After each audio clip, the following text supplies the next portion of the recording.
fonológico ou transtorno motor de fala. O que meu paciente tem? Eu sou a Letícia, sou fonoaudióloga e autora do método Multigestos Letícia. E se você quer mais conteúdo sobre transtornos dos sons da fala, aproveita, já se inscreve aqui no meu canal.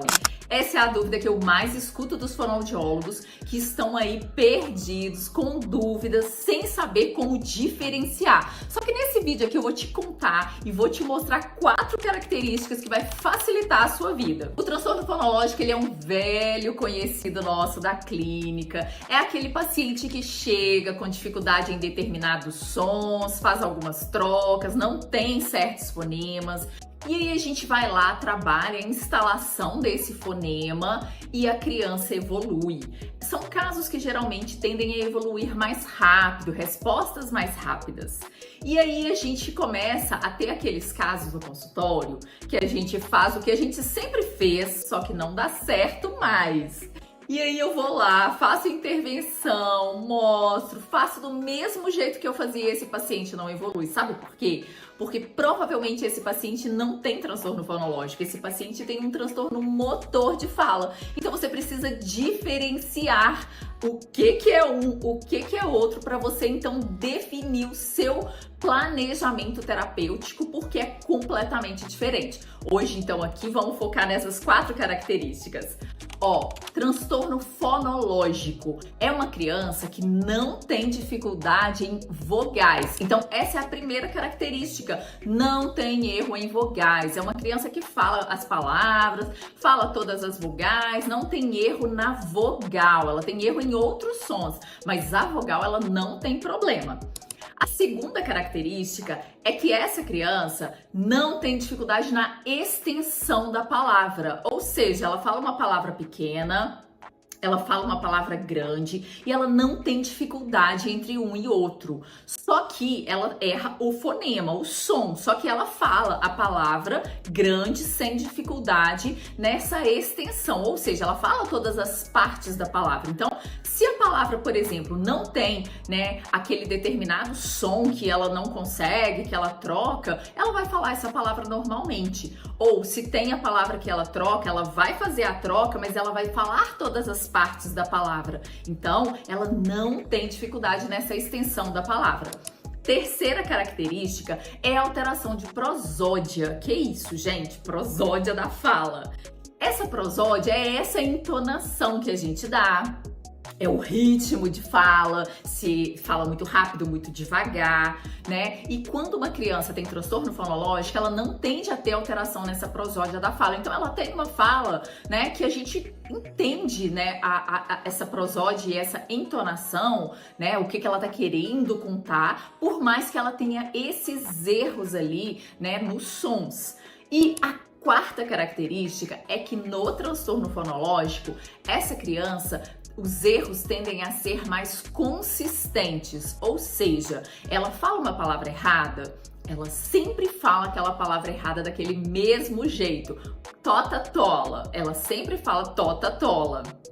Não é uma troca que cada vez ela vai falar de um jeito. Isso é o que a gente considera como erros consistentes, nesse processo de fala. Ela troca, por determinado som, ela fala aquela palavra, de forma errada, ela fala sempre daquele mesmo jeito. E aí a gente vai agora entender que no transtorno motor de fala muda tudo. Vamos lá, vou falar dessas 4 características agora no transtorno motor de fala. O primeiro, gente, erro em vogal. Isso é muito comum no transtorno motor de fala. Pode ser que essa criança não fale todas as vogais e aí você precisa pedir para ela, fala para mim, E aí a gente vai colocar pelo menos aqui as 7 vogais orais: A, E, I, O, U. Então são as 7 vogais orais. Pede para ela, fala para mim. E aí pede para que ela fale. A criança que tem transtorno motor de fala, ela tende a ter falhas aqui. Às vezes ela fala o E, não fala o E, fala o não fala o, ela fala o A, E, I, o O e o U ela não fala, ela fala o A, I, O, U, mas o E ela não fala. Então a gente precisa entender se ela tem erro em vogal. Outro tipo de erro em vogal é a criança trocar na palavra. Então pode ser até que ela fale todas as vogais, mas quando ela vai falar numa determinada palavra, ela troca. Então ela vai falar lixo e ela fale lixe. Ela substitui aquela vogal e às vezes você não dá o devido valor para isso. Erro em vogal, seja não conseguir falar a vogal ou cometer um erro na palavra, né?